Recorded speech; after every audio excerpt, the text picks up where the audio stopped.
Yeah, as I said before, one of the challenges of this movie, but I think one of the things that's unique about it is that you see the situation through your own eyes, but you also see it through many other characters' eyes.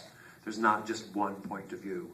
Certainly Joel Torre's character, the mayor, is the central character in it, but you also see it through the eyes of the American lieutenant and some of the soldiers.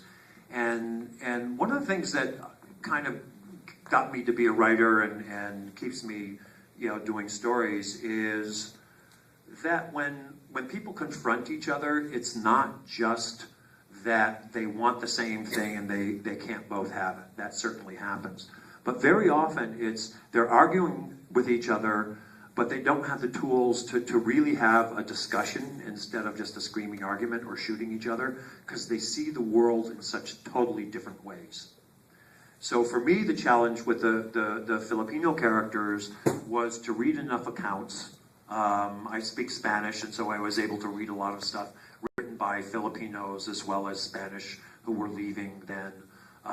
Stuff has been written since or translated into English of people who lived at that time, who lived through this. Some were in the military, some weren't.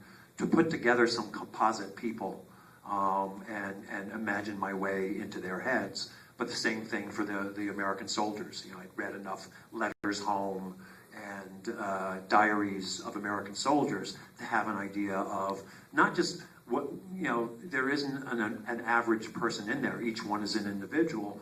So you could get 3 different privates from the same unit, and one might write home saying, oh, this killing goo-goos is just like a rabbit hunt. I've never had more fun in my life.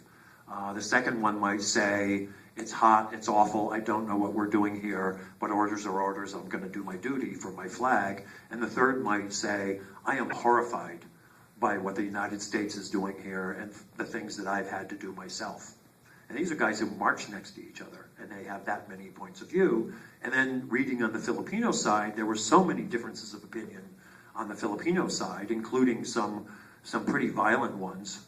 There were mutinies. One of the best Filipino generals was killed with General Aguinaldo's probably full knowledge, assassinated by his own side because of internal jealousies. That everybody wasn't on the same page on that side. So whenever you're making a movie, unless all the characters are, unless it's being John Malkovich and everybody is another version of John Malkovich, you're always having to get into somebody else's head who's not your age, not your sex, not your class, not your nationality. And that's a lot of what, what interests me about storytelling is, if people are acting this way, what's their version of the world? So I think one of the most important lines in the film for Joel Torre is when he talks to Ria Locsin's character, his wife, and says, the only thing I've ever wanted to be, was the cabeza de barrio of this little town. That's what's important to him. He doesn't think on it. He doesn't want to be the Archbishop of Manila like his brother did. He doesn't think on a national level, and that's probably why he's one of the men who's still in the village. He didn't get a romantic notion in his head to grab a gun and go join the revolution. He was a little too old to be, asked to either. And he's afraid for his son to, even though he understands by the end of it why his son has to do it. So it's complex, and some of what interested me as I would read these accounts from different Filipinos who lived through that period was that each of them had their own version of what was going on in the world. And the events, now that we can read them with hindsight, are the same. So their interpretation, where they were coming from. You can't just say, okay, it's 1900 and you're a Filipino man. It's, where were you educated? Are you part Chinese? Are you from a little town or from a big city? How religious are you? Do you speak any Spanish? Do you have more land? Do you have any land? All those things affect the way you see the world, not just are you Filipino or are you American? And then you get 20 or 30 people like that. I mean, my novel is 950 pages long, so you'd be a lot more people there.